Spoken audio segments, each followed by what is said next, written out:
Mesdames et messieurs, puis-je avoir votre attention s'il vous plaît?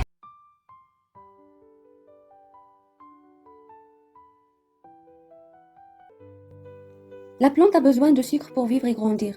Les glucides peuvent être stockés comme dans l'amidon et servir de source d'énergie. Pour synthétiser les éléments dont a besoin la plante, comme les protéines ou encore les lipides, les glucides sont généralement inclus dans la structure végétale. Par exemple, ils sont présents dans la cellulose, élément principal des parois des cellules végétales. Pour fabriquer les sucres, la plante a besoin d'énergie lumineuse, mais aussi le carbone apporté par le gaz carbonique contenu dans l'air. Au cours de la photosynthèse, qui a lieu seulement dans les organes contenant de la chlorophylle, l'oxygène est produit. La photosynthèse peut être résumée dans une seule équation bilan.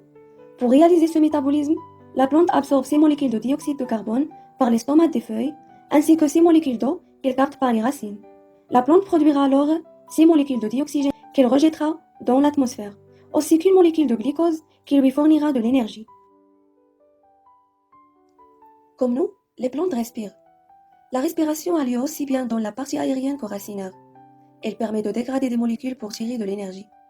La respiration consomme de l'oxygène et produit du gaz carbonique. C'est l'opposé de la photosynthèse. Dans les parties aériennes de la plante, les échanges gazeux se font principalement au niveau des stomates. Dans les stomates régulent à la fois les échanges d'eau, de gaz carbonique et l'oxygène dans les organes aériens. Quand la plante ferme ses stomates pour éviter les pertes en eau, le gaz carbonique ne peut plus entrer et la photosynthèse est ralentie.